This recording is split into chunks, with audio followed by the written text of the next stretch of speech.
Praise the Lord. प्रभु के नाम की स्तुति हो। आज हम पढ़ेंगे यशाया 33वां अध्याय। हाय तुझ नाश करने वाले पर जो नाश नहीं गया था, हाय तुझ विश्वासघाती पर जिसके साथ विश्वासघात नहीं किया गया। जब तू नाश कर चुके तब तू नाश किया जाएगा, और जब तू विश्वासघात कर चुके तब तेरे साथ विश्वासघात किया जाएगा। है यहोवा, हम लोगों पर अनुग्रह कर, हम तेरी ही बाट जोहते हैं। भोर को तू उनका भुजबल संकट के समय हमारा उद्धार करता ठहर। हुल्लड़ सुनते ही देश देश के लोग भाग गए। तेरे उठने पर अन्य जातियां तितर बितर हुई, और जैसे टिड्डियां चट करती हैं वैसे ही तुम्हारी लूट चट की जाएगी, और जैसे टिड्डियां टूट पड़ती है वैसे ही वे उस पर टूट पड़ेंगे। यहोवा महान हुआ है, वह ऊंचे पर रहता है। उसने सियोन को न्याय और धर्म से परिपूर्ण किया है, और उद्धार, बुद्धि और ज्ञान की बहुतायत तेरे दिनों का आधार होगी। यहोवा का भय उसका धन होगा। देख, उनके शूरवीर बाहर चिल्ला रहे हैं, संधि के दूत बिलक बिलक कर रो रहे हैं। राजमार्ग सुनसान पड़े हैं, उन पर बटोही अब नहीं चलते। उसने वाचा को टाल दिया, नगरों को तुच्छ जाना। उसने मनुष्य को कुछ न समझा। पृथ्वी विलाप करती और मुरझा गई है। लबानोन कुम्भला गया और उस पर सियाही छा गई है।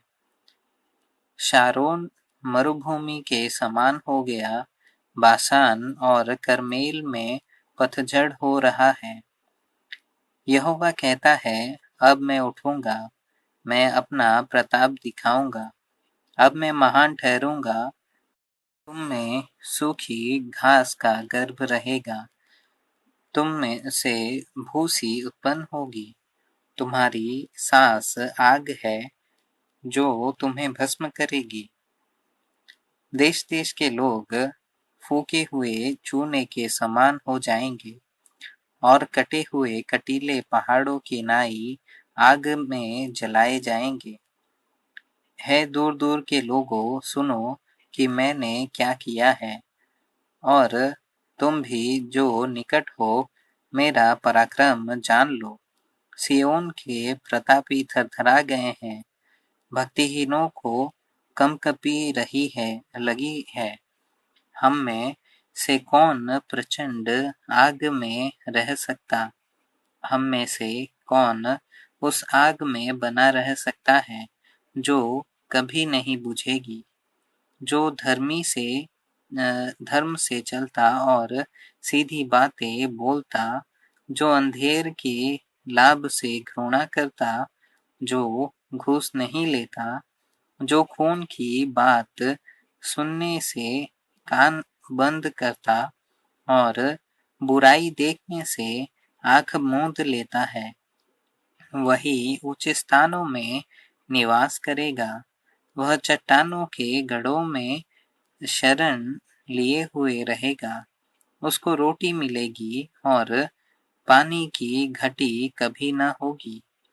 तो अपनी आंखों से राजा को उसकी शोभा सहित देखेगा, और लंबे चौड़े देश पर दृष्टि करेगा।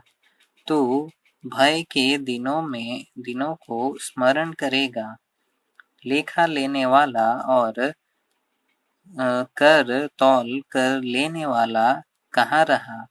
गुम्मटों का गिनने वाला कहाँ रहा?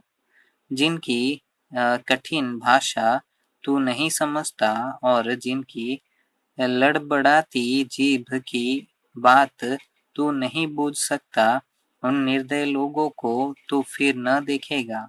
हमारे पर्व के नगर सियोन पर दृष्टि कर। तू अपनी आंखों से यरूशलेम को देखेगा। वह विश्राम का स्थान और ऐसा तंबू है जो कभी गिराया नहीं जाएगा, जिसका कोई खूंटा कभी उखाड़ा न जाएगा और न कोई रस्सी कभी टूटेगी। वहाँ महाप्रतापी यहोवा हमारे लिए रहेगा। वह बहुत बड़ी-बड़ी नदियों और नहरों का स्थान होगा, जिसमें डांड वाली नाव न चलेगी और न शोभायमान जहाज उसमें होकर जाएगा, क्योंकि यहोवा हमारा न्यायी, यहोवा हमारा हाकिम, यहोवा हमारा राजा है। वही हमारा उद्धार करेगा। तेरी रस्सियाँ ढीली हो जाएगी, वे मस्तूल की जड़ को दृढ़ न रख सकेगी और न पाल को तान सकी। तब बड़ी लूट छीनकर बांटी गई, लंगड़े लोग भी लूट के भागे हुए। कोई निवासी न कहेगा कि मैं रोगी हूँ, और जो लोग उसमें बसेंगे उनका अधर्म क्षमा किया जाएगा।